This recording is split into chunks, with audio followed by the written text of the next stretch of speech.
when we first started our podcast, we had to get like probably 3 or 4 different websites and services going at once to record it, to edit it, to host it, and then have it approved through iTunes. And now we use Anchor by Spotify, where it's just a one-stop shop where you can record, edit your podcast, and when you distribute it, it'll go to all the platforms. So it's just everything right in one place. And the best thing is it's totally free. So if you want to get started, if you're on the fence about starting a podcast, or if you have a podcast and you want to make it simpler, download the Anchor app or go to anchor.fm to get started. Welcome to the Think Fitness Life podcast, where we bring the mind, body, and gym together so you can improve your health, increase performance, and live your best life. For more information, visit thinkfitnesslife.com.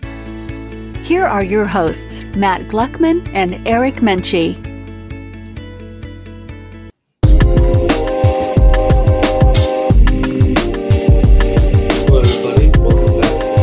Life podcast, where we talk everything about mindset, exercise, and nutrition with your host Matt, and I got Eric over there in Boston on the mic with us. And today we're going to be going over some research articles. Big topic for Eric, I know. Eric, how often are you reading like Pubmed articles or scientific research or textbooks? Daily. Oh, daily. Yeah. On the regular.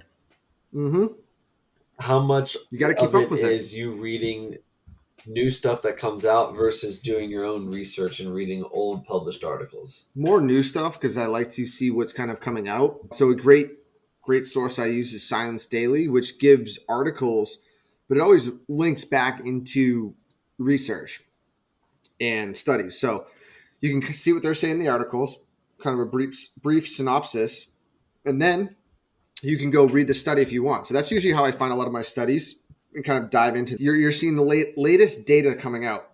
Or the other way I hear it is from the news or word by mouth, because people ask me questions about these things.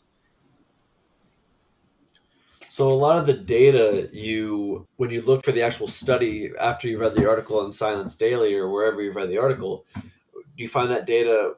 Can you use like Google Scholar or PubMed? Are there any others that are popular to you? I use PubMed. Usually those are a ResearchGate. That's another one I use. But most of them will shuffle back to the initial research article where it's published, if it's free to access or it's part of a journal. But mostly I use a lot of science stuff as PubMed for research finding. That's my go-to kind of search engine. Okay.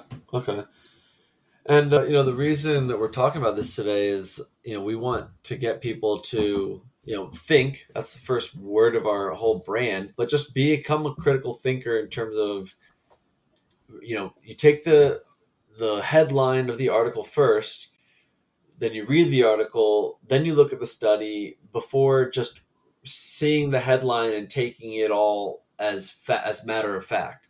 And I think in the fast-paced world that we live in, it's really easy to get into the category of scroll. I see a bunch of headlines. Okay, I see a headline that applies to me, like fact, and then keep scroll, rather than clicking and diving into the actual article.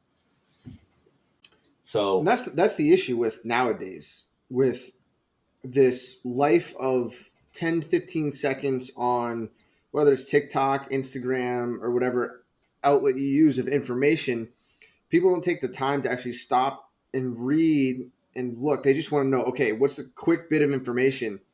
Problem is, a lot of these studies, there's a lot of things going on. There's multiple levels of the studies that people don't understand.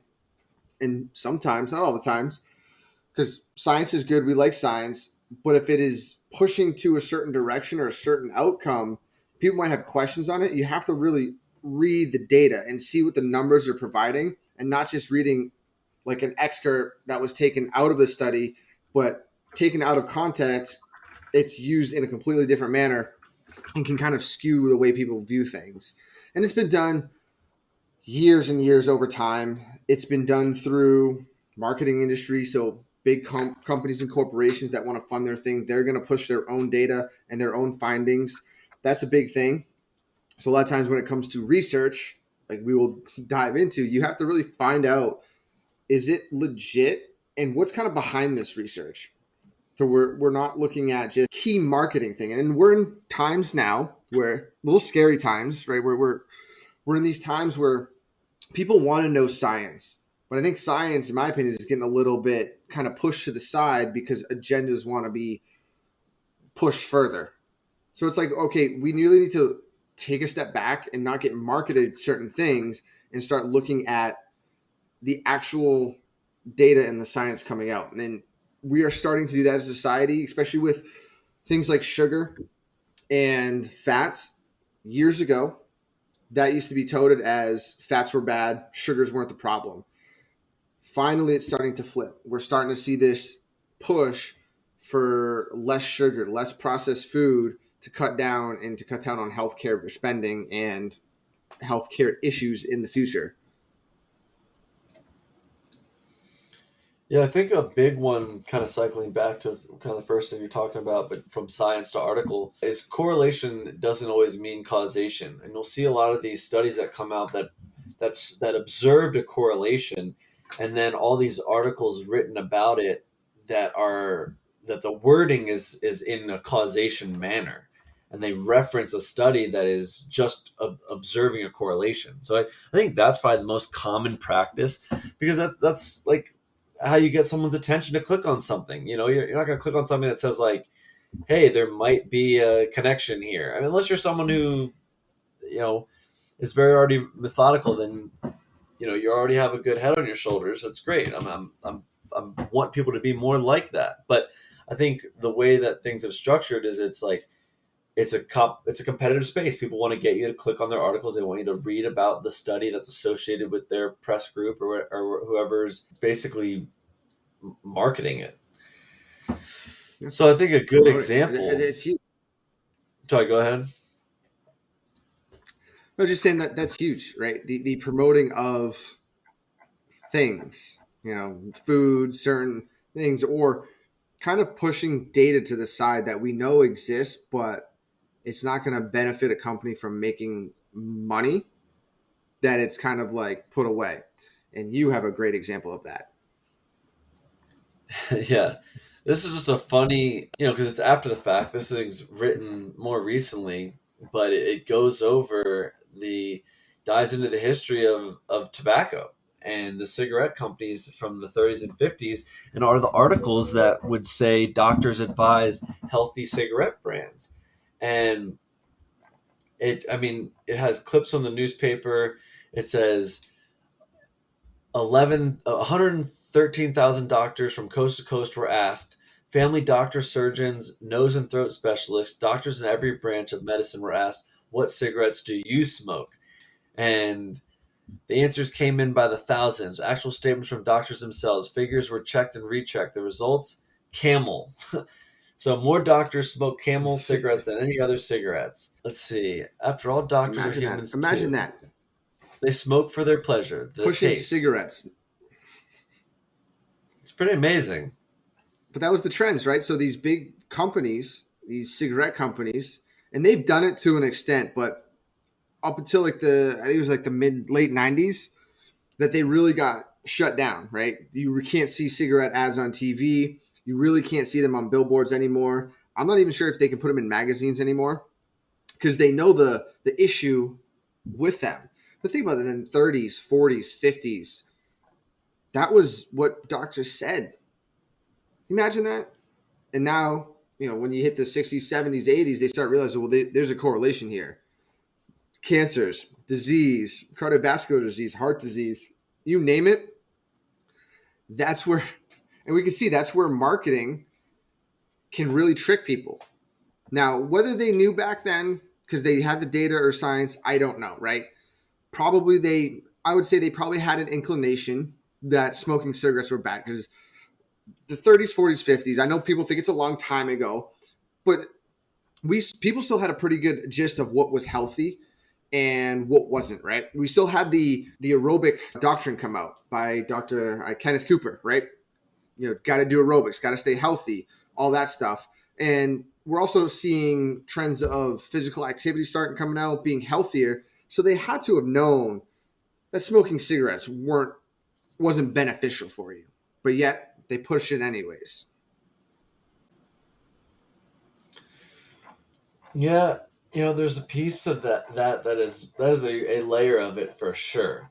Because at the time it was considered an anti-stress remedy, and nobody had seen and foreseen the problems until 30, 40 years later.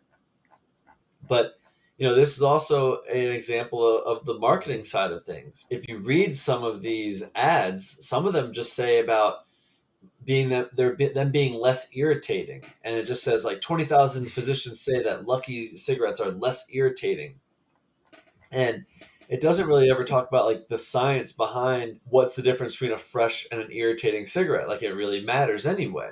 And then there are some other ones that'll just say, if you've been smoking and it stings or burns your throat, switch to Camels, because the stinging is a peppery dust left in the tobacco by inefficient cleaning methods that makes you cough. So give your throat a vacation, switch to Camels for just one day, then leave them if you can.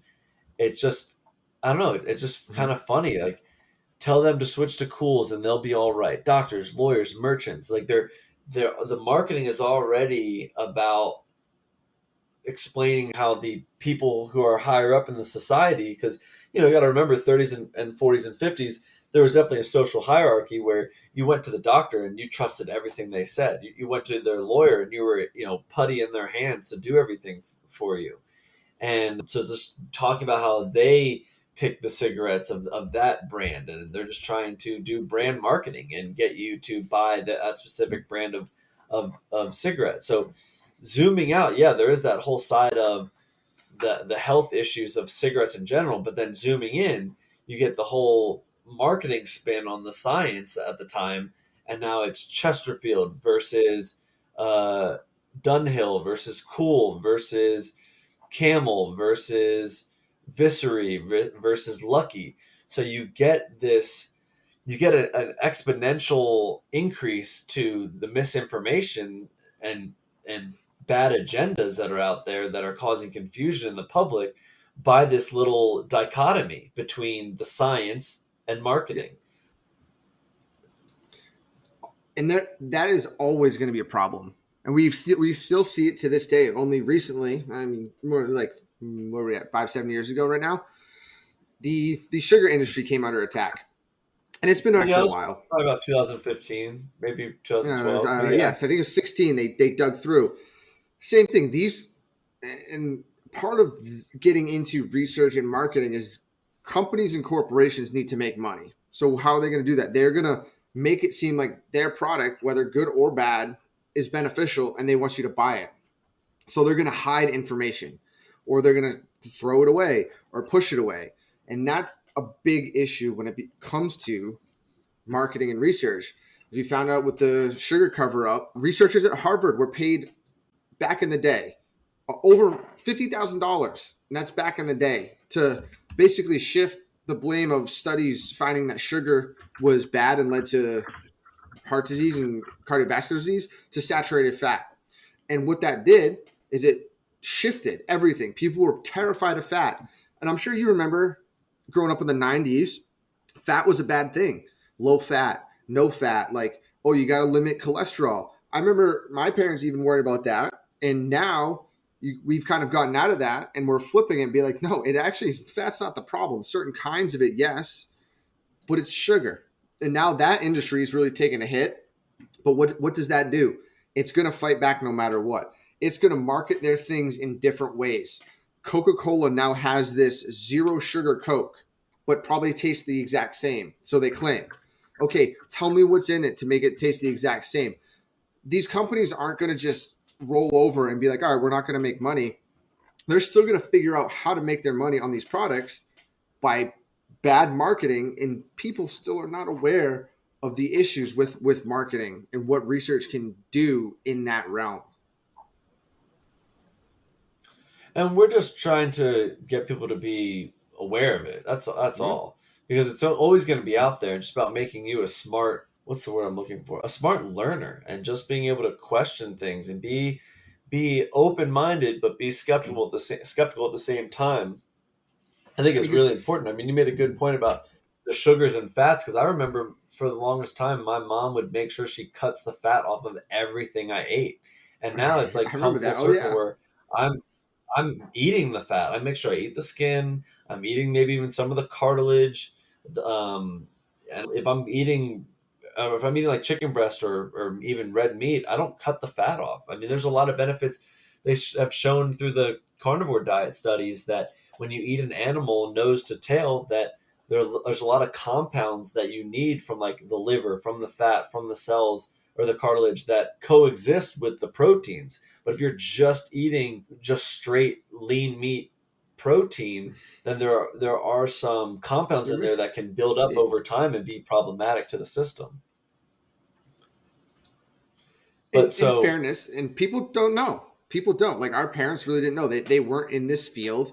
So they were going by what the food pyramid said, what doctors said back then. And no offense to some doctors, they were lied to. And I feel like people are generally lied to every time they step into a supermarket because they are sold on certain things that they think are maybe beneficial but not bad, but the underlying research does not support that, right?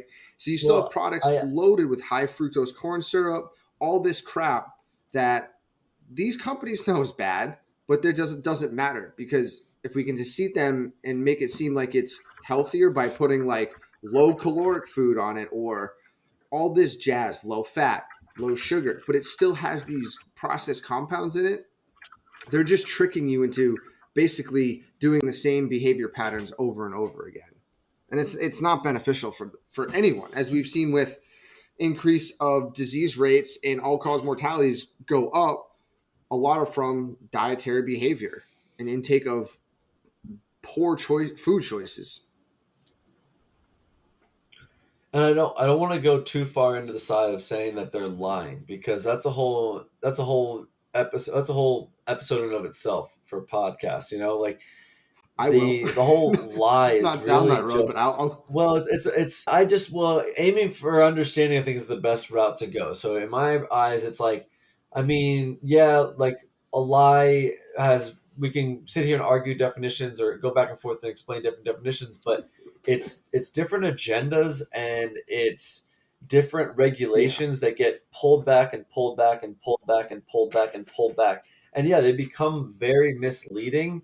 And I think in terms of lies, I would have to say it's more about the that's perspective. That's like us looking back. That's and knowing something today and looking back and saying that was a lie. When at that time they didn't necessarily think it was a lie.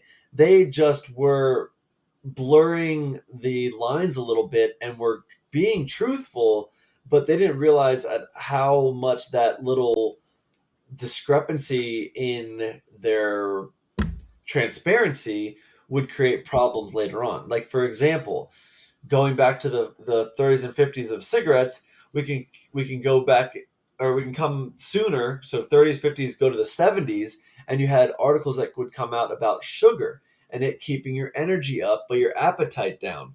And it's like they're clearly blurring the lines there, because sugar can be the willpower you need to undereat. Like really, like that's not going to be beneficial. That's not the be all end all, because we've proven that high sugar diets are going to actually lead to metabolic dysfunction, weight gain, and more cardiovascular risky events. So it wasn't wrong, but it was purposefully misleading to get you to buy more sugar, to get the sugar industry to be more profitable, because a lot of the FDA and USDA was backed by Coca-Cola and still is. And they don't want anything to come out that says sugar is bad. They want things to come out that promote people to buy things with sugar in it. So I don't want to go to the side of calling them liars, because I think we're smarter than that. We know that it's not just evil people behind a calculator like figuring out how to get more profits. Although there are people out there like that as well, they're kind of ruining it for the right. rest of science out there. But it is people who take the science or who fund for a specific science to be studied and then blur the results to get an agenda pushed. And I think that's where we can help people pull the wool out from their eyes to really see the truth behind a study. And at the end of this podcast, I want people to understand how to read good articles and how to define that. So, we talked about this Yeah, because earlier. not all research is bad, right? I don't think all research articles are bad at all, but you have to. We'll get to is take it. You have to analyze research. You can read things all day, just blurbs or headlines, but you really have to kind of be diligent in reading the article and kind of seeing what it's putting out there, right? Sometimes a lot of people just read headlines and they shoot it back, and I'm like, well, did you read the whole thing? And they read the study, and just because there's a one line grabber cliffhanger, that doesn't necessarily always mean that the article ends up being like that. I've read plenty where it's at the end it No, says, but that's the whole. Sorry, go ahead. well, at the end there's just like, oh, we're coming, these conclusions are coming out, but we still need more research to be done. So it's like, oh, okay, like that's great, like, but I think what you're gonna say is like that's what the problem is. These articles are saying that without reading it. It's like, well, that's it, and there's no real in-depth review or look Well, at what is actually coming out of these studies.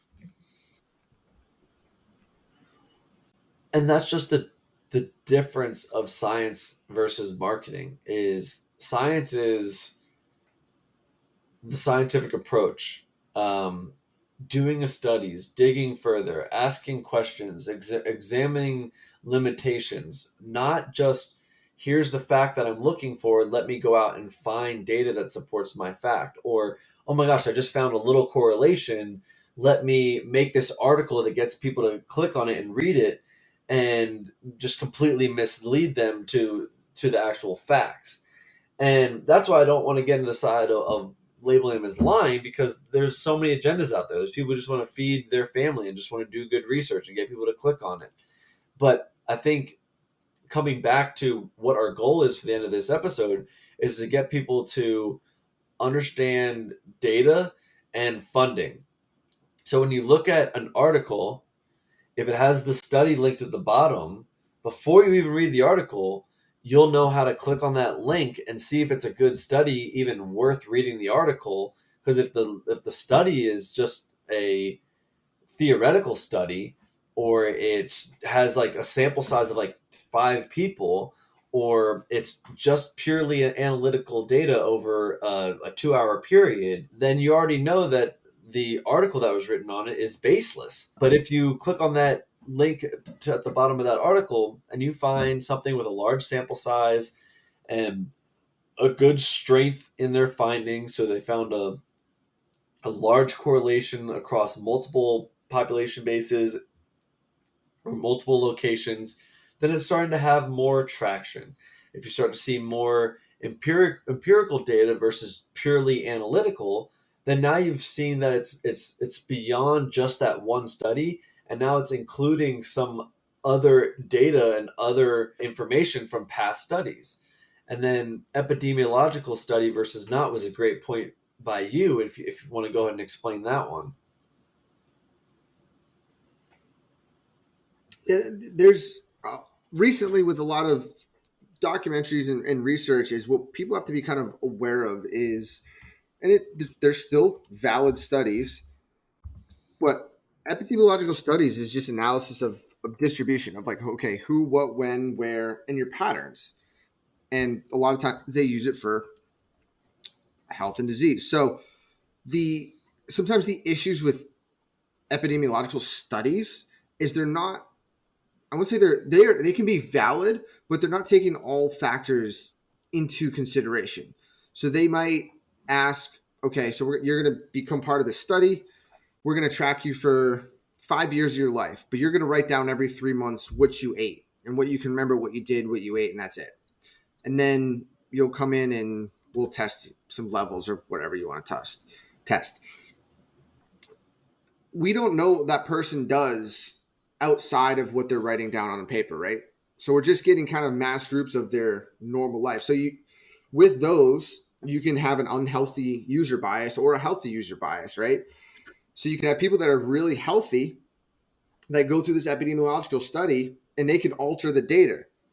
But on the other side, if you have an unhealthy bias, they can alter the data in the other way. So I always tell people you have to be very careful when it comes to epidemiological studies because there can be some avenues of foolproofness. Like it's hard. There's too many different variables that aren't at play.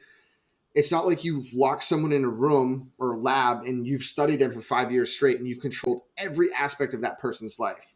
Now, some epidemiological studies might not even ask if that person smokes, and they're studying for cardiovascular disease. So how are you going to tell me that if you didn't even ask them if they smoked and you said something correlates with increased cardiovascular disease and they didn't ask certain questions? It's like, well, okay, I can see what you concluded, but are we really kind of doing this? So that's my kind of big thing with epidemiological studies, and they've been used a lot in recent times to kind of try to prove, causation and correlations with, two things and diseases and cancers and all that jazz.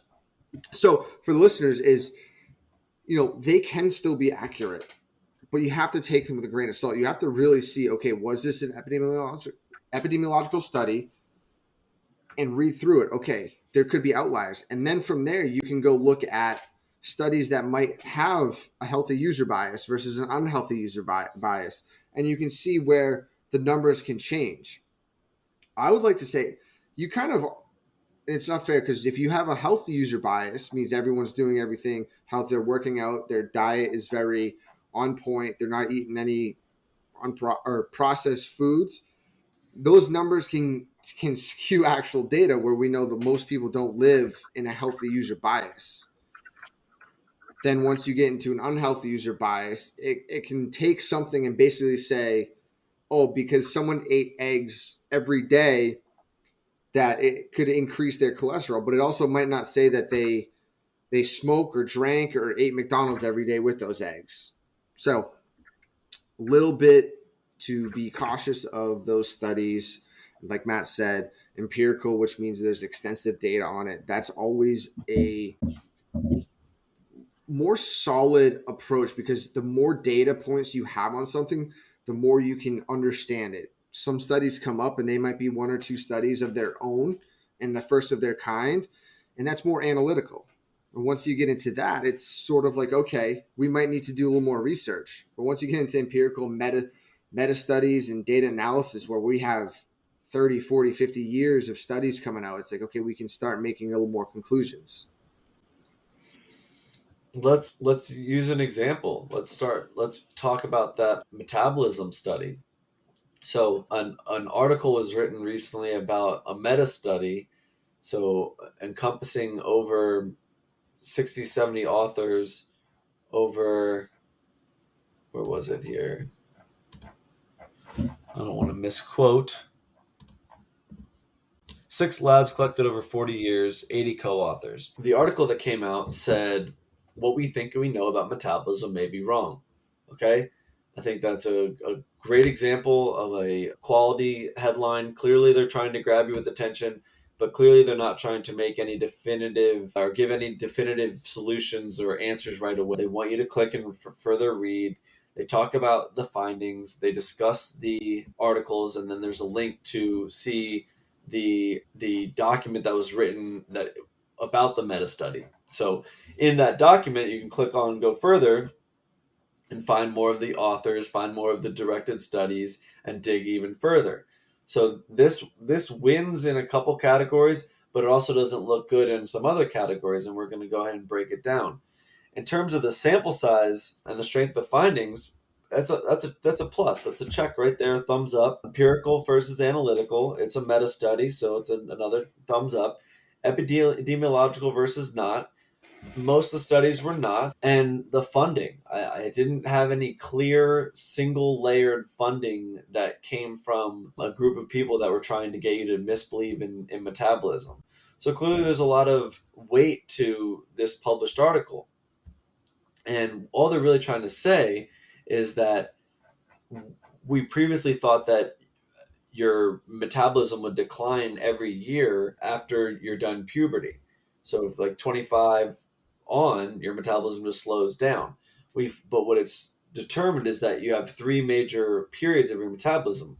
From age 1 to 20, your metabolism's growing.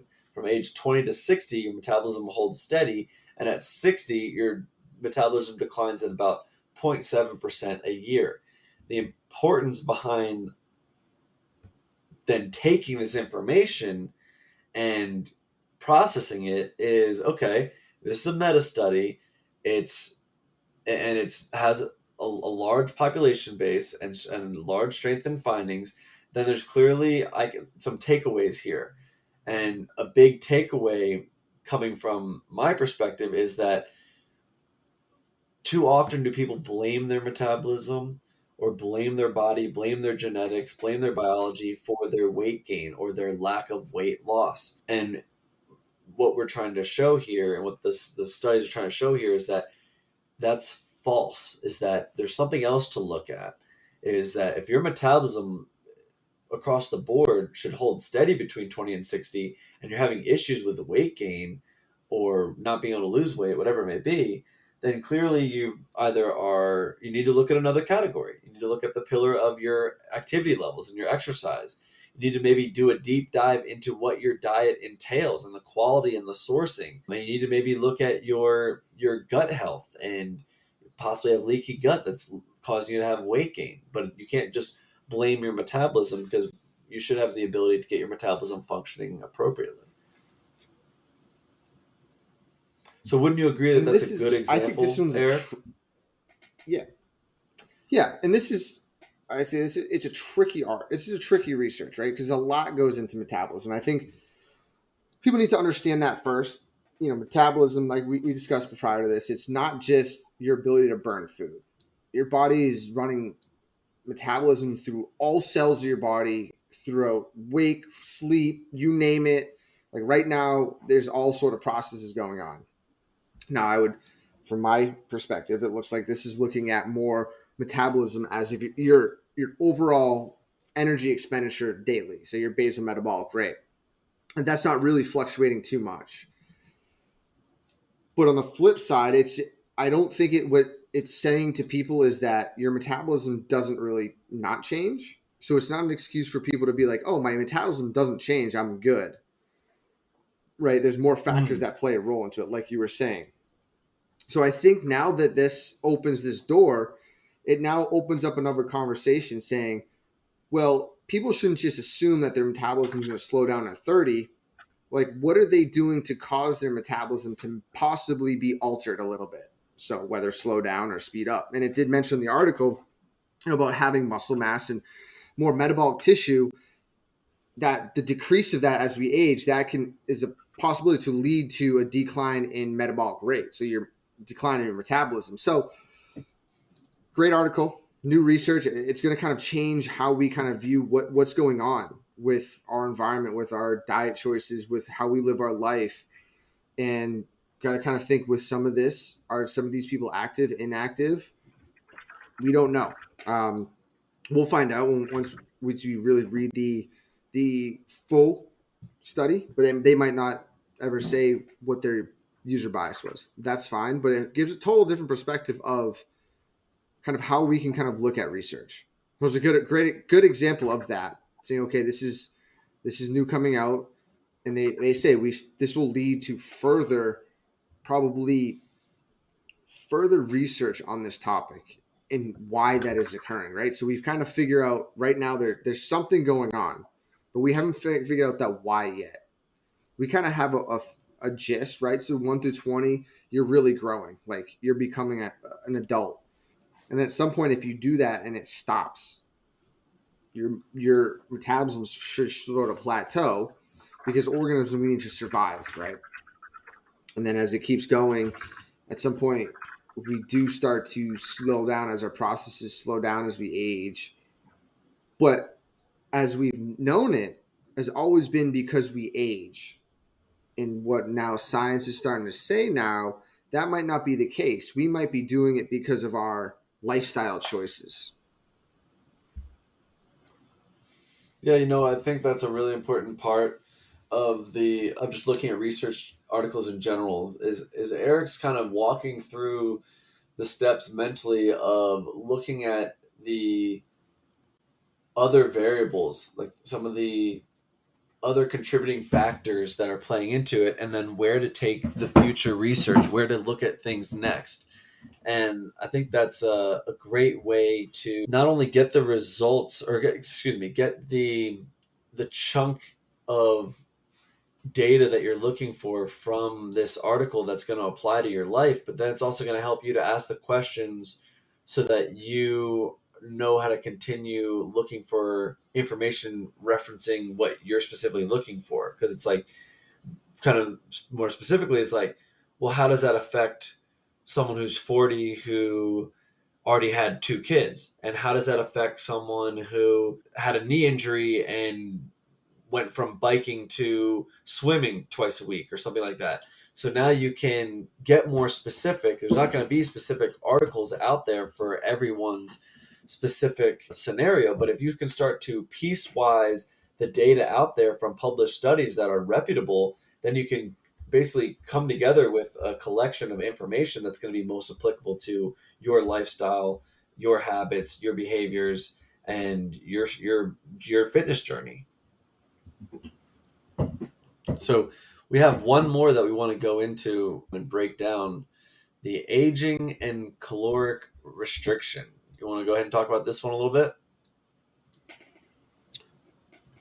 This one is picked it because it's very similar to the one we just discussed, where we're still talking metabolism, but we're just going to see how these studies kind of differ, and one can get a little bit more in depth and kind of lead you into more of a direction, right? So a lot of research initially, like the first one we mentioned, will just kind of be of a broad spectrum, but this one's going to kind of really dive in, and we won't go read the whole thing, but basically saying, okay, as we age, there are metabolic processes that change, right? Things get altered. And that's, maybe I shouldn't say as we age, but that's as we go through life with certain lifestyles, things change. We know that we can change our metabolism Genetic through, expression. through exercises, through eating, through nutrients, through minerals and vitamins we intake. That all plays a role into how our metabolism functions, because it all functions at a cellular level. And this is saying that at certain points in your life, if you caloric restrict, it delays the onset of age-related diseases. So that can be huge. And this article dives a lot more into how basically our metabolism functions and how certain hormones play a role in growth and non-growth, in cyclical movements of the body, right? The body needs to grow. It needs to turn up, protein synthesis and turnover. And at the same time, it needs to go down and have that not always an on switch and kind of relax so we can clear cells and have autophagy and all of that. And our bodies basically run off of enzymes, and enzyme speed increase and decrease, but based on our internal environment and our external environment or our lifestyles. And it just shows how a study like this will dive more into the exact sciences of what things are turning on and off. Specifics. Yes. It's, yeah. In layman's terms, for the people listening, let's just put it like this, because a lot of people won't get, if you read this, you'll be very confused with the acronyms they're using, the enzymes, but we'll put it like this. It's almost as if you walk in your house, or you'll just be so bored that you won't want to read it. Right. And that's what sometimes makes it just so in depth. It's so yeah.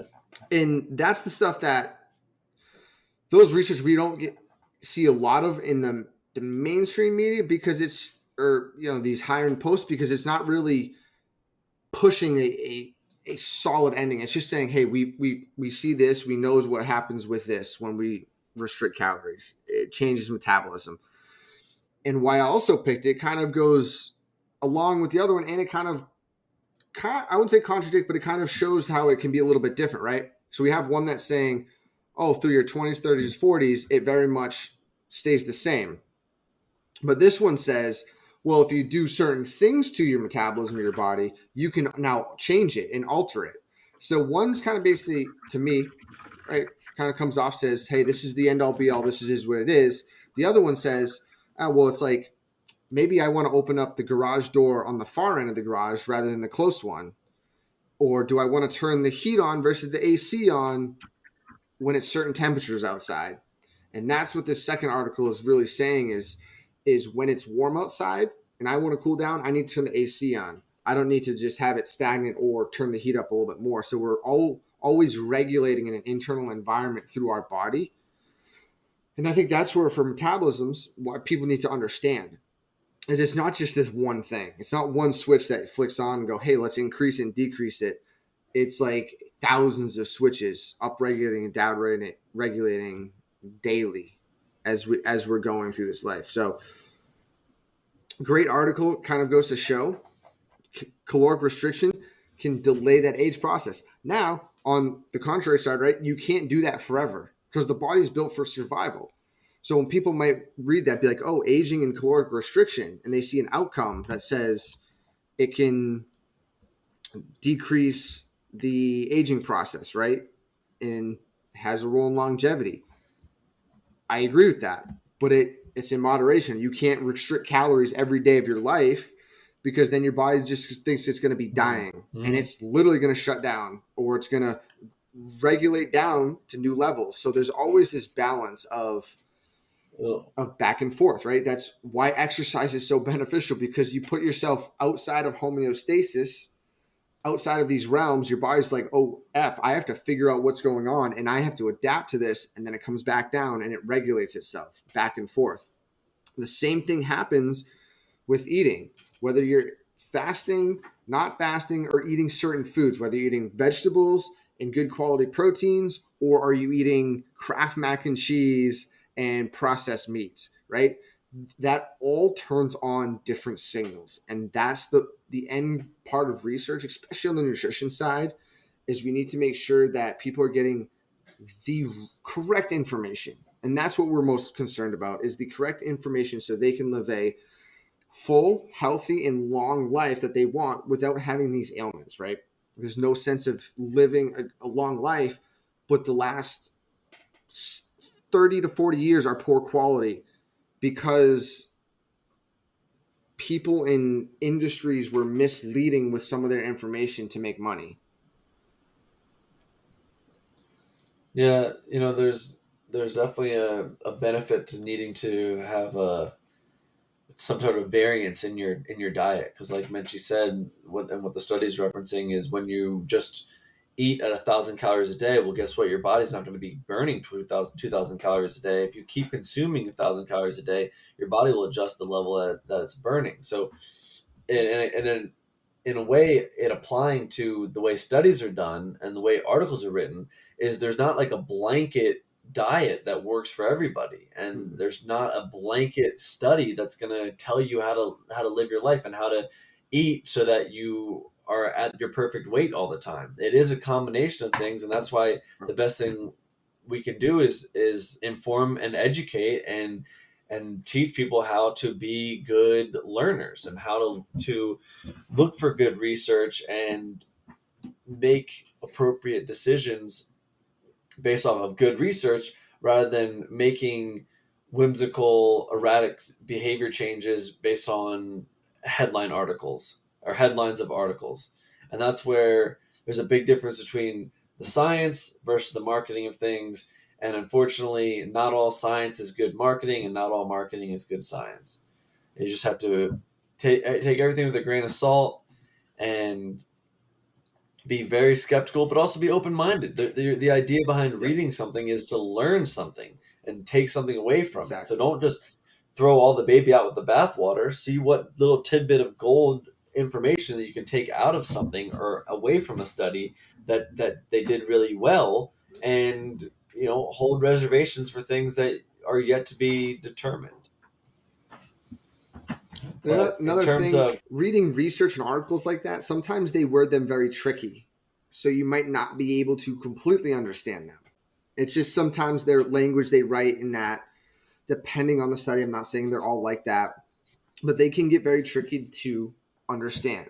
So if that's the case, right, if you then you always, like you would go to a doctor if you had an ailment, reach out to a professional or someone who is in that field that can possibly understand or explain that to you, right? I mean, how many times have you had clients be like, hey, I saw this on the news, but I don't really understand the study, or I really didn't read the study. And then you come back and read the study and you're like, well, it really didn't push enough to have that outcome. They were just kind of saying that. And there's a lot over the years of what I've read and back and forth, or there's just slight nuances in the study, like itself, the study design, that just leaves these gray areas and loopholes for contingencies of what could happen. So that's another thing to just be aware when you're reading research. If you've come across one, reach out to someone who can read us, reach out to us. We will steer you in the right direction.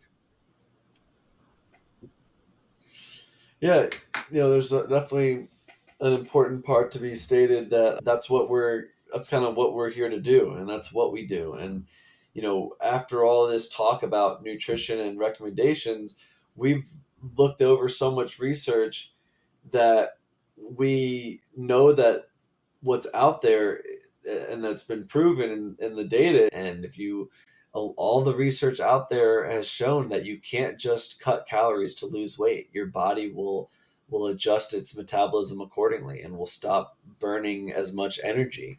And you can't just say, I'm going to just eat fats all the time and that's how I'm going to lose weight. That would be the mindset of, I'm just going to go purely keto.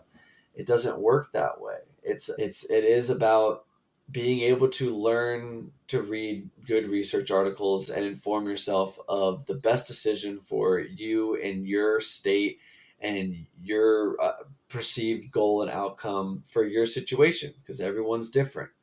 But if you're looking to be nudged in the right direction, or if you want to download our how-to guide of 3 simple steps to analyze good research articles, just email thinkfitnesslife@gmail.com with the heading science or marketing, and we'll send you that guide right away. And just keep on educating yourself, keep thinking, and keep putting fitness. If you're into your ready life to make steps towards improving your health or increasing your performance, book a free 30-minute call today by visiting thinkfitnesslife.com.